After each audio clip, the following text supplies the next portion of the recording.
Hello, and welcome to the Texas System of Care Cultural and Linguistic Competence Podcast.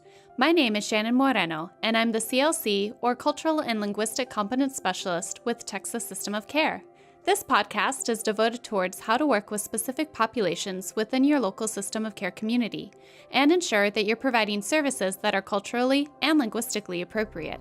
This series is focused on working with youth who identify as LGBTQ+ and their families. For a further explanation of CLC terminology, including terms used in this podcast, we recommend checking out the ABCs of CLC webinar series.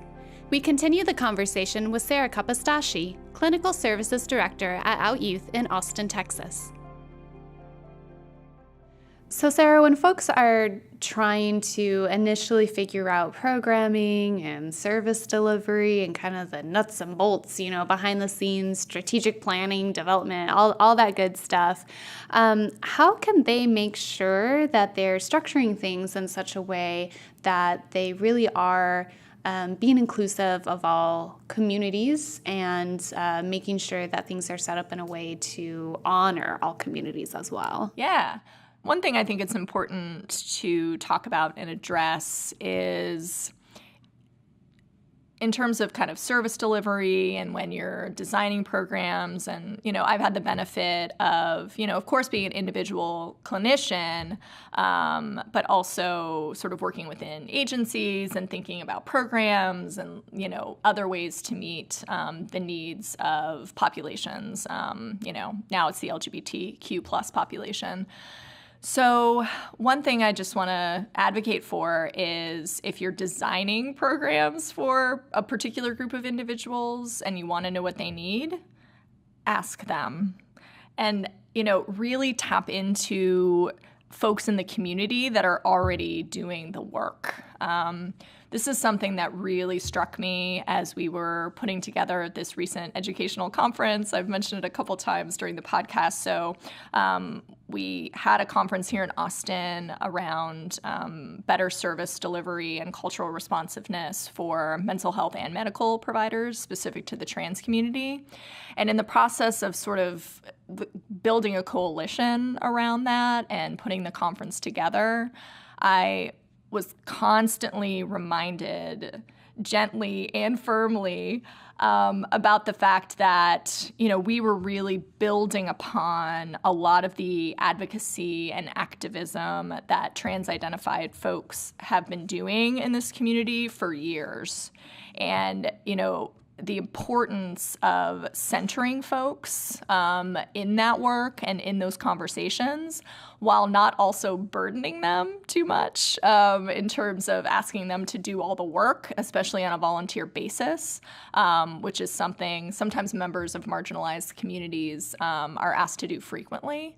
So that's the other thing I would say. If you can find a way to pay people for their expertise, pay them. That's my new soapbox. That's something I'm really passionate about is, making sure you're honoring people's time and their feedback monetarily, especially if they're folks who, because of aspects of their intersectional identities, don't have access to the same economic resources or job opportunities as we might working, within an agency or having certain privileges with education or other areas. So I just wanted to talk about that a little bit as well and, just really honor that, asking folks for their feedback and what they need and then also compensating them for that feedback is really important.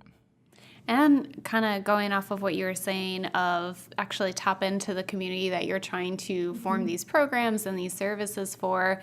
Also, make things as flexible as possible for continued changes because inevitably someone probably wasn't at the table who should have been. And that is unfortunate, but it's bound to happen. And so then have things been structured in such a way that we can quickly make changes, or maybe it's not always necessarily, completely changing a policy, but opening something up to be more inclusive, type of a thing too. And, as you were mentioning before, in regards to terminology, where you're hearing new terms from youth. Also, there's going to be new needs where years down the road from now, maybe the present day youth who are at the table from the get-go, or hopefully at the table from the get-go, it's not on their shoulders to foresee every need of every individual youth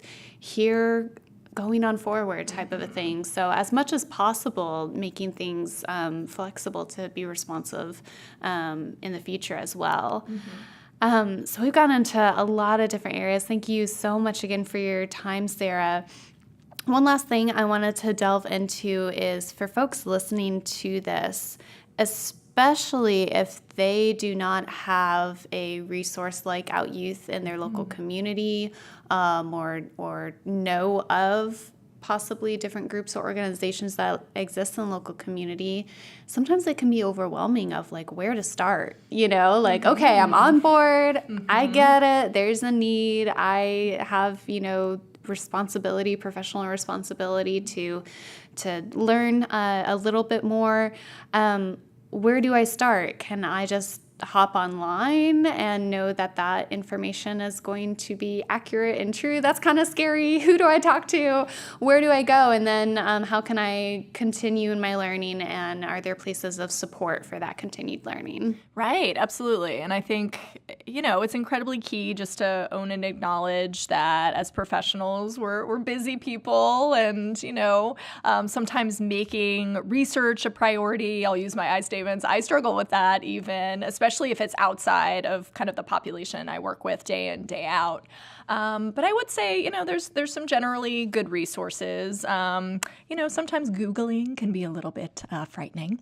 But I would say there's a couple of good and pretty accessible resources. Some that I recommend to parents that, maybe as clinicians, you'd want to dig a little bit deeper, but just kind of as a starting place. One I recommend to parents a lot is called Gender Spectrum. And they do actually have some resources for clinicians, and I believe they even have kind of an informal chat group for folks that are working with youth and adolescents, particularly who are gender non-binary, transgender identified, somewhere under that umbrella. So Gender Spectrum is one website I recommend to folks a lot, just as kind of a big picture general resource. That GLAD resource guide that I mentioned, just for kind of some basics on terminology, would be a good resource. And then I would say, the Human Rights Campaign has some really accessible resources for folks that might encourage you to eventually dive a little deeper, but might be a good place to start. Just some of that research, because they do have a kind of broad base of information, and their website's pretty and it's easy to navigate and all that kind of stuff. So that's what I would say. And then in terms of additional training, I know because I used to be in that game. I used to be a trainer for various entities, and I would travel around the state of Texas. So, just keep an ear to your local community. I know I developed with some colleagues, some wonderful colleagues, gender and sexual diversity training with the statewide training organization that, we would travel to different metro areas in Texas to provide. Webinars are another great way to get some quick education. There's several entities that provide really great webinars on various subjects about working with the LGBT community. So, just sort of having some awareness. And if something crosses your inbox or, you hear about it from a colleague, just taking advantage of those educational opportunities when they come your way. Great. Well, thank you again so much, Sarah, for your time. I really, really appreciate it, and I hope that our listeners were able to learn a little bit more about working with this community at a little bit of a deeper level. So thank you again. Thank you. I hope you enjoyed today's CLC podcast. If you have any questions on how to bring CLC initiatives into your local system of care community, please feel free to email us at info@txsystemofcare.org.